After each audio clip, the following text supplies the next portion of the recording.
Imagina el siguiente escenario. Corría el año 1965 y el ejército más poderoso de la historia de la humanidad acababa de entrar en guerra. Hablamos de los Estados Unidos de América, la nación que había derrotado al imperio japonés, que había liberado a Europa del nazismo, que contaba con aviones supersónicos, bombarderos estratégicos capaces de arrasar ciudades enteras, helicópteros de ataque, artillería de largo alcance, armas químicas y el presupuesto militar más grande que el mundo había visto jamás. Del otro lado, un país del sudeste asiático del tamaño del estado de Nuevo México, mayoritariamente rural, con millones de campesinos que todavía araban la tierra con búfalos de agua. El resultado final ya lo conoces. Vietnam ganó. Estados Unidos se fue. Pero aquí está la pregunta que todo el mundo se hace y que muy poca gente sabe responder bien. ¿Cómo fue eso matemáticamente posible? ¿Cómo un pueblo que empezó sin fuerza aérea, sin marina de guerra, sin tanques modernos y sin alianzas militares formales, logró expulsar a la potencia más grande del planeta? La respuesta no es simple, y tampoco es la que te contaron en la escuela. Porque los vietnamitas no ganaron por suerte, ni porque los americanos eran cobardes. Ganaron porque aplicaron una de las estrategias militares más brillantes, más crueles y más efectivas que se han visto en el siglo XX. Y entender esa estrategia es entender algo profundo sobre la naturaleza misma del poder y de la guerra.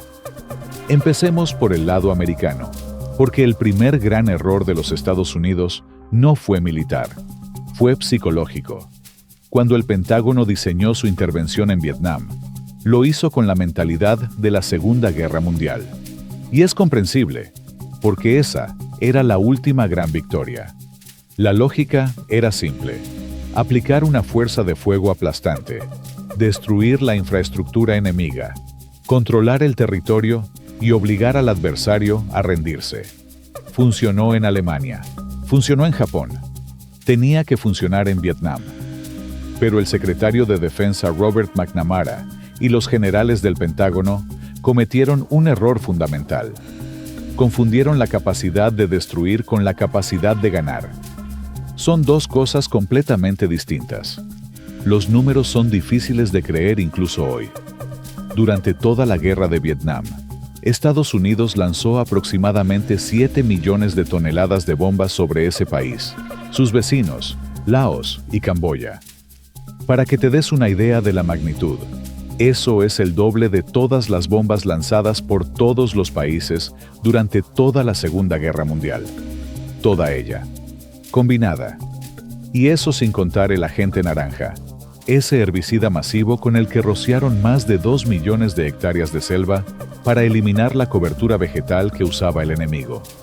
McNamara creía en lo que él llamaba la teoría del punto de ruptura. La idea era que si le causabas al enemigo suficiente daño, suficientes bajas, suficiente destrucción, llegaba un momento en que simplemente no podía seguir peleando. Funcionaba con ejércitos convencionales, con países que tenían fábricas, ciudades, puertos que perder. Pero el Viet Cong, el nombre que se le daba a las fuerzas guerrilleras del sur que luchaban junto al ejército del Vietnam del Norte, no tenía esas vulnerabilidades. No tenía rascacielos que derribar. No tenía una bolsa de valores que colapsar. No tenía una capital industrial que bombardear. Tenía selva. Tenía túneles. Tenía arroz. Y tenía algo que ninguna bomba puede destruir: la voluntad de pelear en su propia tierra. Los americanos llegaron a Vietnam buscando una guerra que entendían. Se encontraron con una completamente diferente. Hablar de las tácticas del Viet Cong es hablar de una obra maestra de la guerra asimétrica. Una guerra asimétrica es, básicamente, cuando el más débil decide no jugar según las reglas del más fuerte. Y nadie la aplicó con tanta creatividad y tanta ferocidad como los vietnamitas. Para entender por qué esas tácticas funcionaron tan bien, primero hay que entender el terreno. Vietnam no es un país cualquiera. Es un territorio que parece diseñado por la naturaleza para defender a quien lo conoce y destruir a quien llega de fuera. Al norte, montañas cubiertas de niebla permanente. En el centro, una franja costera estrecha flanqueada por colinas. Al sur, el delta del Mekong, una red de ríos, canales y pantanos que cubre miles de kilómetros cuadrados. Y sobre todo, encima de todo, la selva. Una selva densa, húmeda, calurosa, viva, que se regenera con una velocidad que desafía la lógica. Podías quemar un tramo de vegetación con napalm, y en semanas volvía a crecer. Era como pelear contra el propio planeta. Los líderes militares del Vietnam del Norte, encabezados por el legendario general Vo Nguyen Giap, entendieron algo desde el principio, que los americanos tardaron años en admitir. En esa selva, la superioridad tecnológica era casi irrelevante. Un tanque M48 Patton, uno de los más avanzados del mundo en ese momento, pesaba 48 toneladas y necesitaba caminos firmes para moverse. En la selva del delta del Mekong, se hundía. Un avión de combate F-4 Phantom podía volar a 2.000 kilómetros por hora y lanzar misiles de precisión, pero no podía ver a través del dosel de la selva. Un soldado americano con chaleco antibalas, casco, radio, mochila, munición y raciones de comida, cargaba entre 30 y 40 kilos encima, en un calor de 35 grados, con 90% de humedad. Un guerrillero vietnamita llevaba un fusil, arroz y la ropa que tenía puesta. Y conocía cada árbol, cada río, cada aldea del territorio. Esa asimetría era la base de toda la estrategia. Pero la genialidad estaba en los detalles. El primer gran pilar táctico fue el sistema de túneles de Cu Chi, y merece que nos detengamos aquí, porque la historia de esos túneles es simplemente increíble. Todo comenzó durante la guerra contra los franceses, en los años 40 y 50, cuando los vietnamitas empezaron a excavar pequeños refugios subterráneos para esconderse de los bombardeos coloniales. Cuando llegaron los americanos, ese sistema primitivo se había convertido en algo completamente diferente. Una ciudad debajo de la tierra. Los túneles de Cu Chi se extendían por más de 250 kilómetros en una red de 3 niveles superpuestos. El nivel más superficial estaba a 3 metros de profundidad. El más profundo llegaba a 12 metros bajo tierra, suficiente para resistir el impacto directo de bombas de 250 kilos. Cada nivel estaba conectado con el siguiente, mediante trampillas camufladas con tierra y hojas, diseñadas para cerrar herméticamente y evitar que los gases de los bombardeos penetraran hacia abajo. Dentro de esa red subterránea, había todo lo que una comunidad en guerra necesita para sobrevivir. Había hospitales, donde se realizaban cirugías a la luz de lámparas de queroseno. Los médicos operaban sin anestesia suficiente, con instrumentos básicos, a veces con el ruido de las bombas retumbando en el techo de tierra sobre sus cabezas. Había salas de reuniones donde los comandantes planificaban operaciones.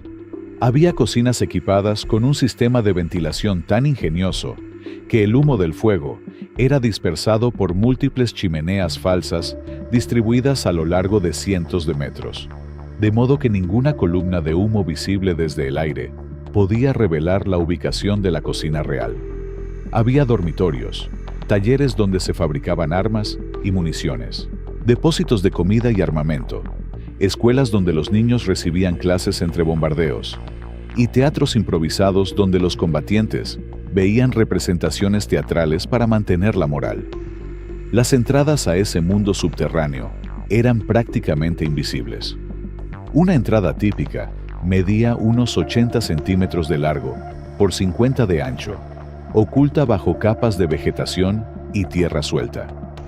Para un soldado americano promedio, que medía 1,80 m y llevaba 40 kilos de equipo, era físicamente imposible entrar. Y eso era exactamente el punto. Pero el diseño iba más allá de las dimensiones. Las entradas estaban situadas en lugares donde la tierra era naturalmente suelta y olorosa, lo que dificultaba que los perros rastreadores del ejército americano detectaran el olor humano que venía de abajo.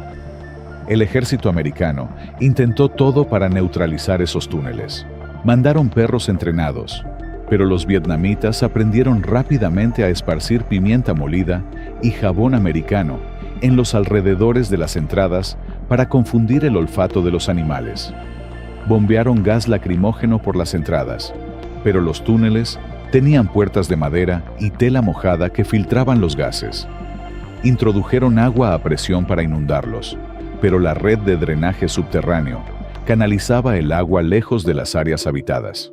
Lanzaron explosivos especiales diseñados para crear ondas de choque dentro de los túneles.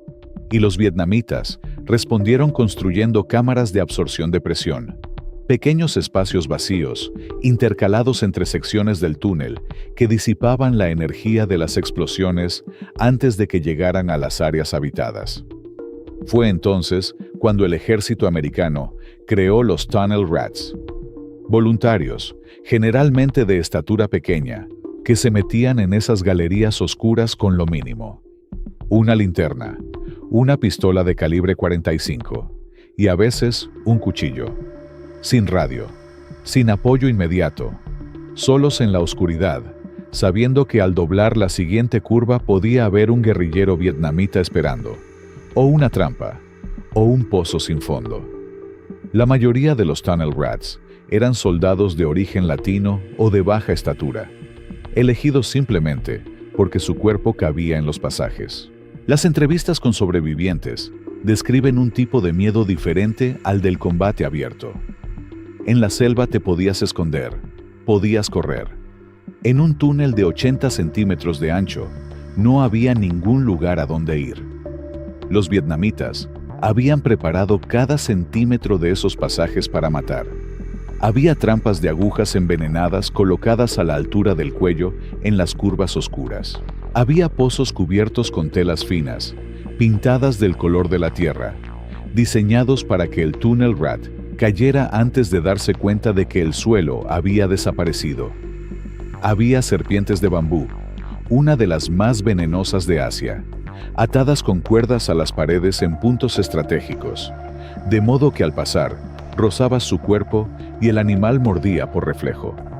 La tasa de bajas entre los Tunnel Rats era de las más altas de toda la guerra, pero los túneles no eran solo un sistema defensivo, eran también una plataforma ofensiva de una eficacia perturbadora. Los guerrilleros del Viet Cong usaban los túneles para aparecer literalmente dentro de las bases militares americanas. Había túneles que terminaban bajo las alambradas de perímetro de las bases, con salidas que emergían en los baños, en los almacenes de municiones, en los comedores. Un guerrillero podía salir de noche, colocar explosivos, matar centinelas con silencio y desaparecer bajo tierra antes de que nadie supiera qué había pasado. Para los soldados americanos que dormían en esas bases, la idea de que el enemigo podía estar literalmente debajo de sus camas creaba un nivel de ansiedad psicológica que era imposible de sostener durante meses sin consecuencias. El segundo pilar táctico eran las trampas.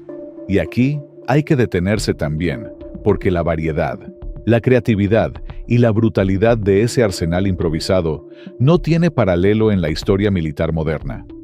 Las trampas vietnamitas no eran simples hoyos en el suelo. Eran sistemas de ingeniería diseñados con un propósito preciso. No solo matar, sino mutilar, aterrorizar y agotar psicológicamente al enemigo. Las trampas Punji eran las más conocidas, pero existían en docenas de variaciones. La versión básica era un pozo de entre 1 y 2 metros de profundidad, cubierto con una plataforma de bambú fino que cedía bajo el peso de un soldado. El fondo del pozo estaba lleno de estacas de bambú afiladas en punta, endurecidas al fuego para aumentar su dureza y frecuentemente cubiertas con heces humanas para garantizar la infección. Una herida de Punji raramente era mortal de inmediato, pero casi siempre resultaba en una infección severa que ponía al soldado fuera de combate durante semanas. Y eso era precisamente el objetivo: Un soldado muerto es una baja.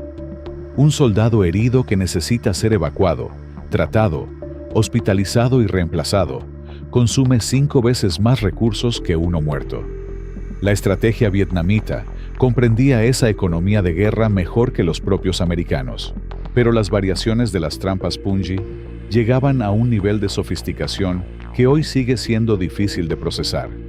Había versiones inclinadas, donde las estacas apuntaban hacia abajo en ángulo, de modo que al caer, las heridas eran más profundas y más difíciles de tratar. Había versiones con estacas múltiples en las paredes del pozo, además del fondo, para que el intento de salir empeorara las heridas. Había trampas diseñadas específicamente para los perros rastreadores, pozos más pequeños, con estacas a la altura de un animal, cubiertos con vegetación que un perro olfateando el suelo atravesaba antes de que su guía humano pudiera detenerlo. Las trampas de bola de bambú, conocidas en inglés como whip traps, eran otra obra de ingeniería letal. Una esfera de bambú trenzado del tamaño de un balón de fútbol, cubierta de estacas afiladas que apuntaban hacia afuera, colgaba de una rama alta atada con una cuerda. La cuerda cruzaba el sendero a la altura de los tobillos, invisible bajo las hojas. Al pisarla, el soldado liberaba el mecanismo, y la esfera de bambú oscilaba hacia él con toda la velocidad y fuerza de un péndulo, clavando docenas de estacas en el pecho, el abdomen o la cara. El radio de daño alcanzaba a varios hombres al mismo tiempo si caminaban en fila cerrada. Había trampas de fosa con pivote, diseñadas para que al caer, el soldado, su propio peso activara un mecanismo que hacía girar el fondo de la fosa, atrapando las piernas entre las paredes y las estacas, en una posición imposible de liberar sin ayuda externa. Había trampas de cuchilla activadas por presión, con hojas de metal recuperadas de latas de conserva americanas, instaladas en los caminos a la altura de la pantorrilla. Había trampas de granada con el seguro atado a una cuerda invisible, diseñadas para que al jalarse el seguro, el soldado tuviera exactamente 4 segundos de confusión antes de la explosión. Y aquí está uno de los detalles más perturbadores. Una proporción significativa de esas trampas estaban fabricadas con materiales americanos. Las estacas de bambú estaban cortadas con herramientas que a veces habían pertenecido a soldados americanos muertos. Las cuerdas de activación eran frecuentemente cables eléctricos recuperados de vehículos destruidos. Las granadas y los explosivos que impulsaban muchas trampas eran bombas americanas que no habían detonado al caer, desarmadas con cuidado por especialistas vietnamitas y reconvertidas en armas. En algunas estimaciones, entre el 15 y el 20% de todas las municiones americanas lanzadas sobre Vietnam durante ciertos periodos del conflicto no detonaban al impacto. Los vietnamitas las recogían sistemáticamente, las desactivaban y las reusaban. El ejército más rico del mundo estaba, literalmente, armando a sus propios enemigos. El tercer pilar, y quizás el más subestimado por los historiadores populares, era el sistema de comunicación y organización política en las aldeas. El Viet Cong no era solo un ejército, era una estructura política y social que penetraba cada aspecto de la vida rural vietnamita. En cada aldea había una célula de organización que recogía información sobre movimientos de tropas americanas, reclutaba jóvenes para el combate, distribuía propaganda y mantenía el flujo de suministros hacia las unidades guerrilleras. Esa red era invisible para los americanos porque funcionaba dentro de estructuras sociales que los extranjeros no podían comprender desde afuera. Un soldado americano que entraba a una aldea no podía saber quién era combatiente y quién era campesino. Y la respuesta honesta era que a veces la misma persona era ambas cosas. Un hombre podía trabajar sus campos durante el día y convertirse en guerrillero por la noche. Una mujer mayor podía parecer una simple campesina y ser la responsable de una célula de inteligencia que monitoreaba el movimiento de convoyes americanos. Niños de 10 años llevaban mensajes codificados dentro de canastas de frutas entre aldeas a plena luz del día.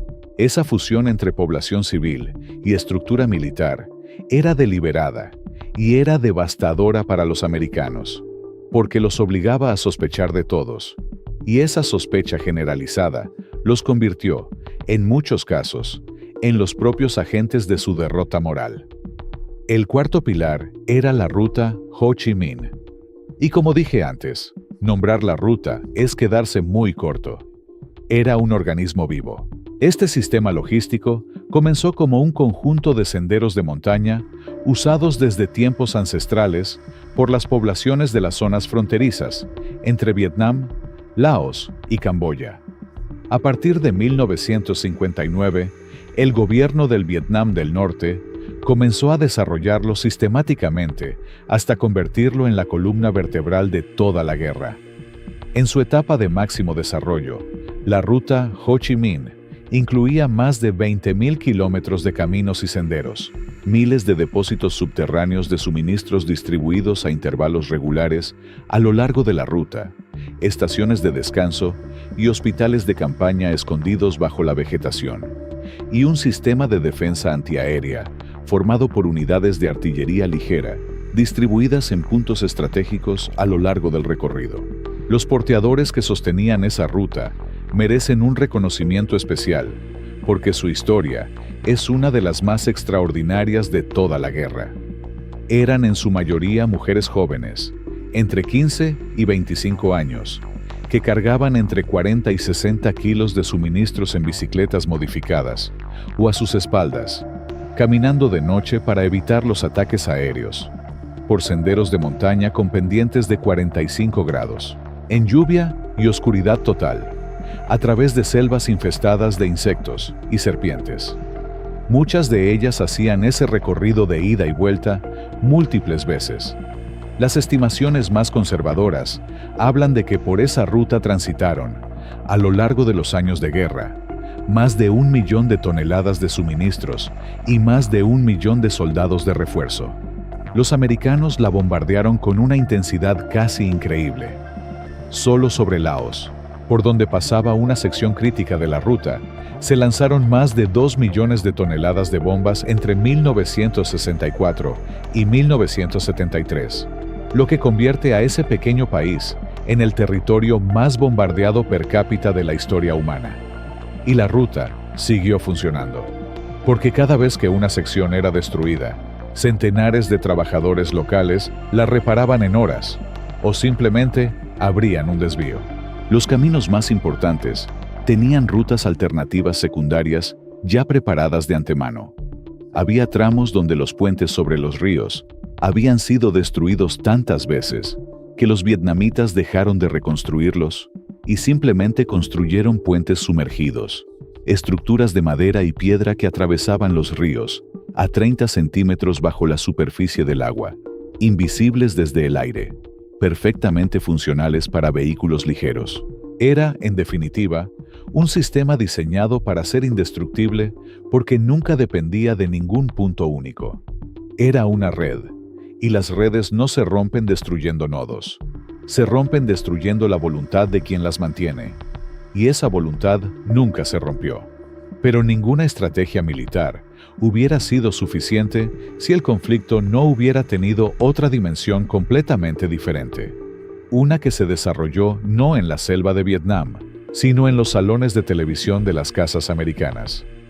Vietnam fue la primera guerra televisionada de la historia. Y eso cambió todo. En guerras anteriores, la información que llegaba a la población civil era filtrada, editada, convertida en propaganda patriótica. Las familias americanas leían en el periódico sobre grandes victorias y héroes nacionales. Las imágenes que veían eran las que el gobierno decidía que vieran. En Vietnam, por primera vez, había periodistas y camarógrafos en el campo de batalla que transmitían imágenes crudas, sin filtro, directamente a las pantallas de televisión. Y lo que la gente vio destruyó la narrativa oficial en cuestión de meses. Vieron cadáveres de jóvenes americanos siendo transportados en bolsas. Vieron aldeas vietnamitas ardiendo.